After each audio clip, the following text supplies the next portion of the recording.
Now, there are two areas in ethics which have lot of controversy, which have a lot of religious connotations, and that is at the birth and again at death.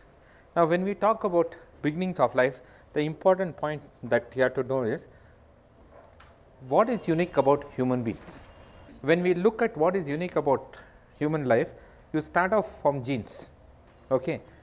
Human beings have usually 23 pairs of genes, okay, chromosomes, and there may be other chromosomes, extra chromosomes, but still that is one unique character that you see in a human beings. Then we look at anatomy. Okay, we walk on our legs, whereas other animals are quadrupeds. Okay, we have thumb opposition. We have a brain which is the largest in the animal kingdom. Okay, then you look at the social aspects of it. We, as a child, is the only member of the animal family where a child is dependent on family for survival for a considerable period of time. Okay, and another important thing that has come about is human beings are one of the few social orders where is monogamous sexual relationship takes place. It may be a huge social pressure behind it, but generally human beings are monogamous, whereas animals may be polygamous. The other thing that we talk about is physiological. Human beings are the only animal species, except now recently they have discovered a chimpanzee or a ape family where people have face-to-face intercourse. You know, otherwise it is all back to face intercourse, but this is the human beings that we have. And human beings can have sex at any time. You don't have to have a estrous cycle to have sex. Okay, all these things go about to make a human being as a unique person. Okay, these are some of the things that we take into consider about human life. And the basic premise is human life is precious, human life needs to be protected and respected. Okay, nobody has any doubts on this. Okay, human life is precious. There may be animal rights activists who will say, no, it is not that, because you are a domineering species, you are going to put this up. But unfortunately, for ethical purposes, we are domineering and we put this basic principle before us. Okay. Now, the question that occurs is, when do you say life is a human person? Okay, this is another thing. We are looking at a human person. We talked about human life, we said what are the characteristics. When you say a person is a human person, this is another important religious and legal point. Okay, there are before I go to the personhood, I will talk about religions. Unfortunately, that slide has gone off somewhere. All religions believe in a soul, and soul is created by the creator, otherwise God. Is it acceptable? Okay. Pardon? Why do we assume a religious basis for the beginning of life? What if we say Darwinism? Which are? If we say, okay, it's... we'll come to that. I am talking about human life. Okay. Okay. Darwinism is acceptable, it's an evolutionary theory. Okay. I never said God created or not, but we feel in the society everybody has a soul. Now, the question that all these religions ask is, when does the soul enter the body? Okay, this if you say the soul is indestructible, soul is, the point of it, the question arises, when does the soul enter the human body? Is it after the quickening, or is it after the child is born, or is it after the child is initiated into the religion, or the child, is it as soon as the conception takes place? This is a debate that goes on in different religions. Now, if you say the soul is indestructible, body can be destroyed, then in karma theory if you apply, Hinduism will permit undergoing abortions, because body is not important, soul is important. Okay. So, same way when you look at Buddhism, it says from the time the conception takes place, soul is there in the body, you cannot allow abortions. Okay. This is the religious connotations that go on. Now, when we talk about personhood, when a personhood comes, there are many different theories that talk about it. One is a species principle. This is propounded by a person called Devine, who said the creatures that are protected by a moral rule against homicide are the human species. And he said if human species is one where homicides take place, animals do not kill because they want to kill. They kill because they have to eat, or they are fighting for their sexual rights. there is a fight between two males, who will be the leader of the group.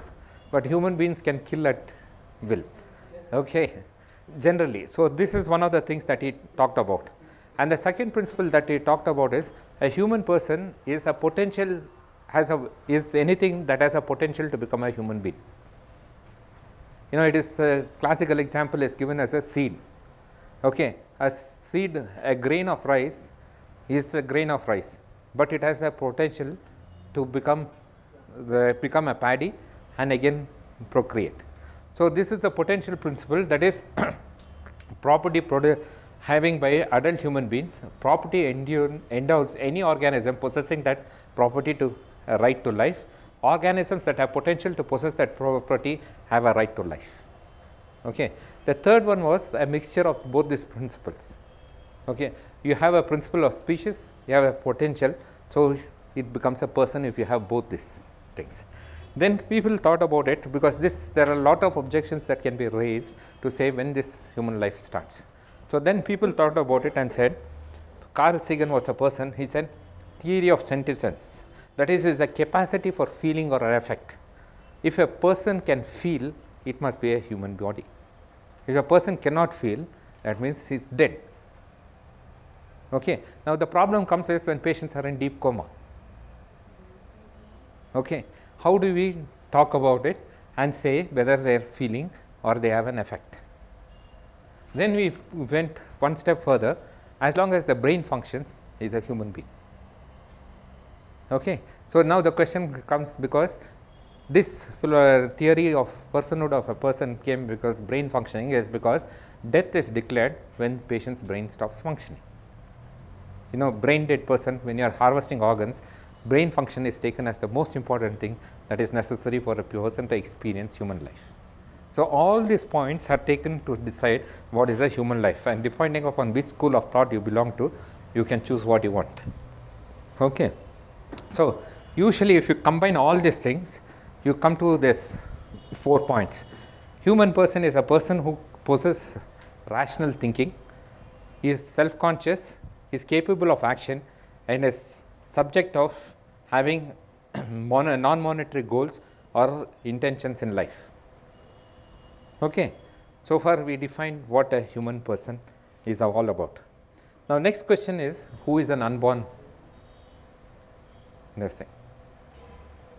Okay, there are two ways of looking at this question of unborn. One is, person is a conceived entity in mother's womb, is an unborn. So it may be a zygote, it may be an embryo, as well as it may be a fetus. Okay. The second one is little more complicated, which is essential because we talk about artificial reproductive technology. The yet to be conceived hypothetical entity that exists as a function of the human future tense.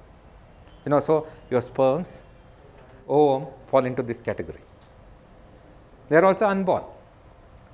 Okay, it is a little difficult to understand, but this is the concept that we talk about when we are talking. Okay, this becomes important because sperm, like for example, many religions consider masturbation a sin. Okay, and this is the reason. Okay, similarly, hyper ovulating a woman is not acceptable because you are fiddling around with a unique property of the person. When you talk about fetal life goes through 5 different stages. You have the conception, that is fusion of spermatozoa and the ovum. You have the implantation or the nidation, that embedding of the fused cell in the uterine wall. You have onset of cerebral activity, then you have onset of viability, then we get delivery. This is in point of view of religion and legal. Okay. See, if you say that life begins at conception, then there is no question of using any type of contraceptives, abortions. Okay. See, like you can have what is a post pill, post sex, this thing, no, the morning after pill. Okay. Emergency contraception. If you say life begins at conception, there is no role for you to use emergency contraception. Okay. If you say it is at the time of implantation, so you get that gap where you can do this contraception. Then when you talk about viability, that itself has a connotation. So, as long as the fetus is not viable, then you are able to abort or do what you want to do. Once the fetus becomes viable, then it becomes a thing. Now, delivery is important. This becomes more important when you are talking about reproduction, an artificial method of reproduction. Who does the baby belong to in law? Is it the mother who has donated the this thing, egg, or is a womb that has carried the baby, or the sociological mother who is rearing the child? You know, these are legal questions that have to be answered. That is why delivery becomes important. By law, delivery, whoever delivers the baby becomes the mother of the baby. Okay, this is I am talking of law. I am not talking about genetics or sociology or whatever it is. By law, whoever gives birth to the baby is considered as the mother of the child. So, when you say viable, it is that stage of fetus development where the life of an unborn child may be continued indefinitely outside the womb by natural or artificial means. So, as science progresses, the viability period of viability keeps increasing. You know, previously 20 weeks was a time when we could support a fetus outside the body. Today, even 12-week fetus can be supported outside the body. So, in the Western countries, especially in Canada, abortions up to 12 weeks is permitted. After 12 weeks, it is not permitted because child becomes viable. Okay. This presupposes one important thing. I will talk to it little later when we come about it. Okay. Now, right to life of unborn person is a very, very tricky issue. Okay. And what is settled is in the judiciary is right to be born alive with a functionally sound mind and body.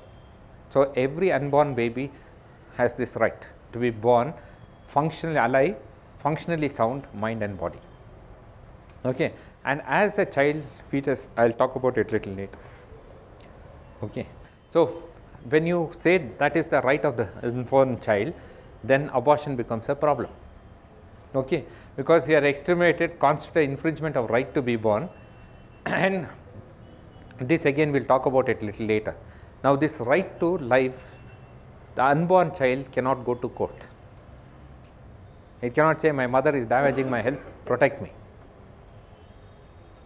Okay. So, this again becomes a problem when you talk about legal aspects of right to life of an unborn person. There must be someone else who will go to the court to fight for this thing. Okay. So, this is the ambiguity that we see in right to life when we talk about it. Now, mothers also have certain rights. They have a right to privacy, they have a right to bodily integration, they have a right to gender equality, free from involuntary servitude, which is very important in our society where daughter-in-laws are dominated by mother-in-laws. Okay. They have right to life and secularism. Okay. Now, when we look at this, you look at the Indian Penal Code, because that will tell us how life evolves. Okay. It criminalizes voluntary causing of miscarriage, implicitly with the consent of the woman, if such miscarriage is not effected by bona fide purpose of saving the life of the mother, causing a miscarriage when the fetus is in the womb and not yet quick. Okay. This, remember, Indian Penal Code was written when? 1869. Okay. It has not changed. It is the same Indian Penal Code. So, at that time, the only way they could know that the child was alive was when the mother felt the quickening. Now, when the child started kicking around the 5th month, then we knew that the child was alive. So, if the miscarriage was done before this thing, quickening, there was a different type of punishment that was given. Miscarriage when the quick with the child, the gravity of later is greater than former. The implying as the fetus to begin with has no rights, but as the fetus starts developing, fetus starts acquiring rights. Okay. So, if you do looking at this, before quickening if you do an abortion, the punishment is less. After quickening if you do an abortion, the punishment is more. Okay. Similarly, this thing, miscarriage is carried without a woman's consent, the crime is comparatively more serious one, and no distinction is drawn between pregnant woman and woman quick with a child. Okay, they are the same. And as the delivery time comes down, from this thing it becomes feticide, which carries a more prison term, and infanticide carries a greater prison term. So, what basically is, according to the law, the baby or the fetus acquires rights as it grows along. Okay. Now, there are 5 possible situations that we talk about. I would like you only to look at treatment B. Treatment of fetus as a limited legal subject as it is contemplated by criminalization of feticide without conferment of tortious cause of action. This is one of the basic tenets that we have. As opposed to this, we have another philosophy or thing which says is fetus is just a mere object. So, fetus is something like a tumor. Anytime a woman feels that it is not necessary, she can just remove it off. Okay. So, these are the 2 legal points that we talk about when we are talking about the fetus in this. Okay. Now, there is a parent-child immunity. I will come to this other slide afterwards, which says that it is desirable in the public and in the familial interest that no cause of action occurred to the child against the parents, even in case elsewhere there was a clear injury caused maliciously or intentionally. Okay, this is known as the doctrine of parent-child immunity. So, you cannot go and sue your parents, because I see I have got this thing, they had known about it, so they should have done something about it. You cannot go and claim damages from the parents. But there are other people whom you can claim damages from. It may be third parties. Like for example, the government has not banned thalidomide, and you had thalidomide babies coming in. So, you can sue the government for not providing it. The doctors or sometimes the mother also can be sued. Now, we will go to this case. Nathan is Mrs. Nathan is a 40-year-old lady. Mr. Nathan is 45 years old, married for 18 years. They have no children. They consult a gynecologist, Dr. Sharda, for treatment. Sharda encourages them to have a baby. She treats Mrs. Nathan for anemia. Mr. Nathan conceives a baby. Baby is born a mongoloid boy. Can Mrs. Nathan sue Dr. Sharda? Because you remember, as mother's age increases, the chance of developing Down syndrome increases. Now, the other thing that you have is, can the baby sue the doctor or the parents, saying, I don't want to be born as a Down syndrome baby, I want a normal life. Okay. This comes to a case called what is known as a wrongful birth. Okay. This type of a case was, it is not something that I cooked up or something like that. This is a regular case that has happened, where the obstetrician was sued by the parents, saying if you had told us that this was the case, we would not have had the child. A wrongful birth action is said to arise when the mother or the father might not have desired a particular birth, had all the facts been known to them, and for lack of proper service as preventive action, a defective child is born.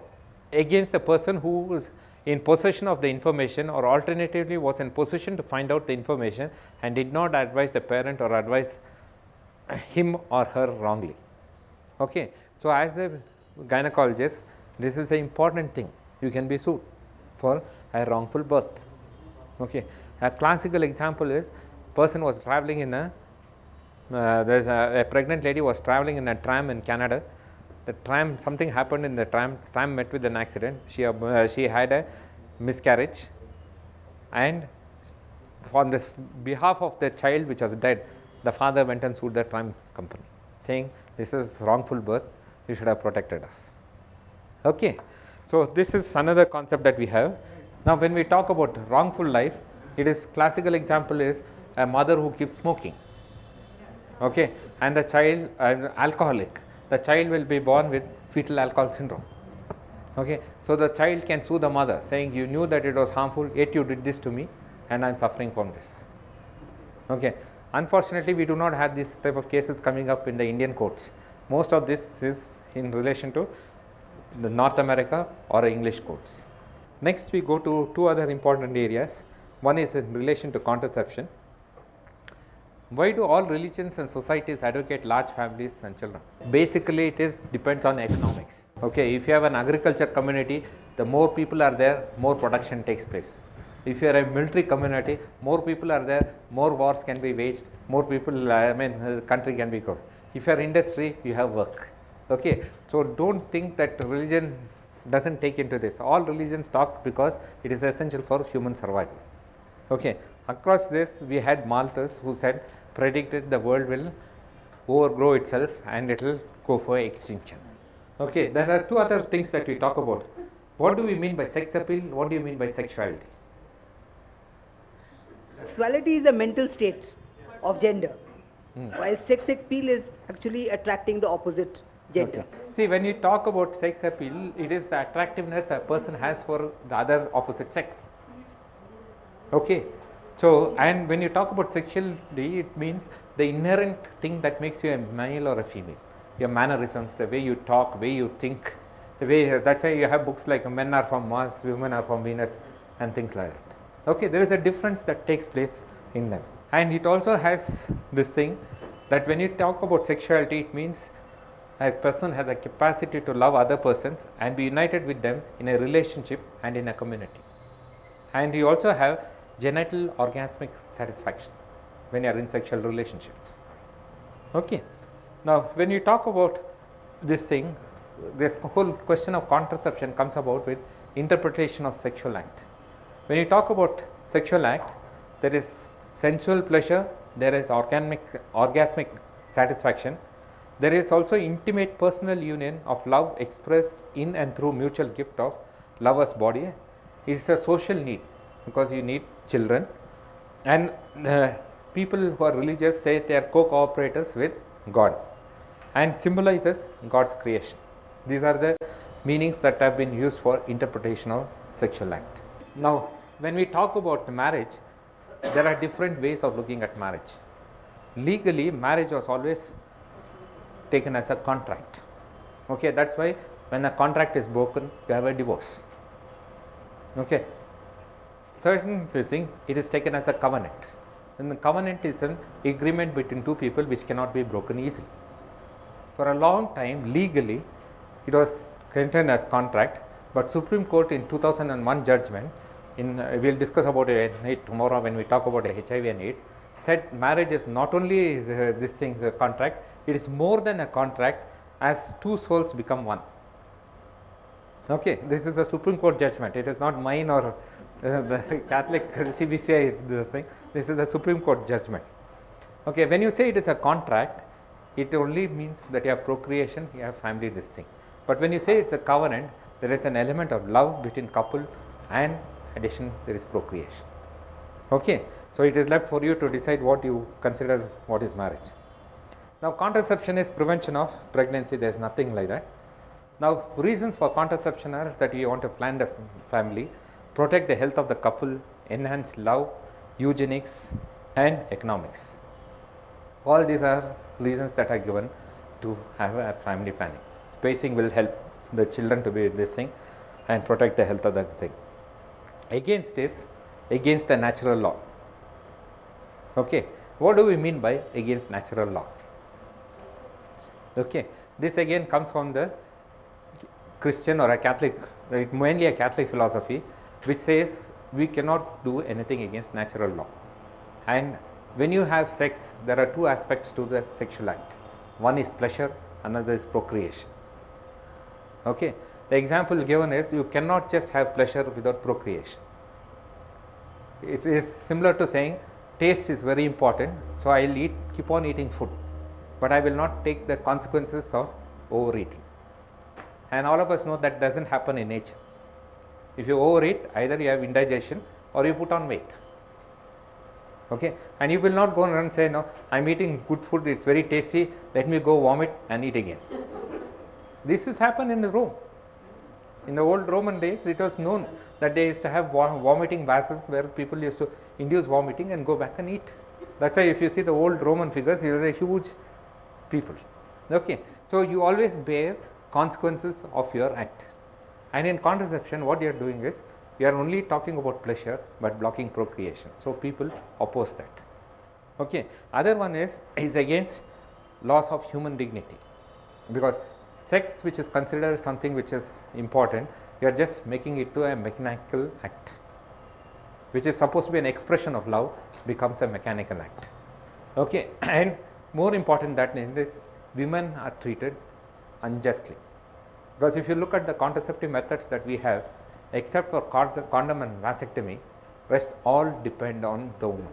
Okay, and because of this, women are, the whole onus of protecting from getting pregnant is placed on the woman.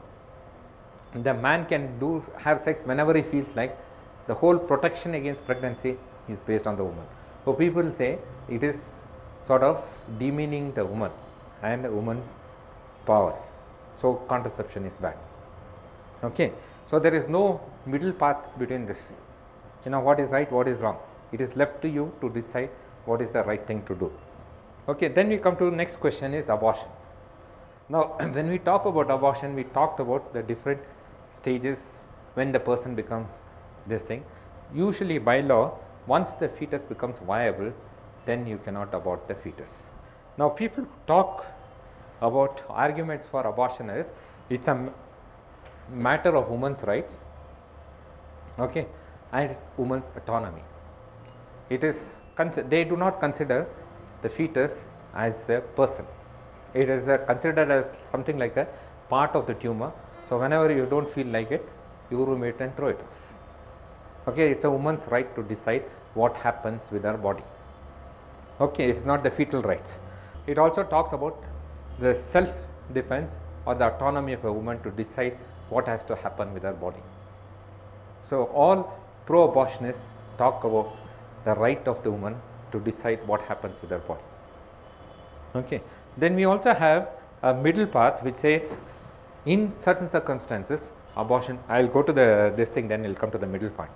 Here the people who are against abortion talk about the rights of the fetus. It talks about diminish respect for the vulnerable in the society, eugenics. It is a means to an end which is against Kantian ethics. That is why we do not allow abortions. Okay. The middle path between these two is in certain circumstances abortion is allowed, especially when it causes distress to the woman or there are medical conditions. When you look at the Medical Termination of Pregnancy Act, 3 of them support this, okay, for medical conditions of the mother. And which medical condition of the mother will you do an abortion? Eclampsia is the only indication where, severe eclampsia is the only indication where you would go and do an abortion. Okay. Then the second one is for the sake of the baby, if that is again eugenics.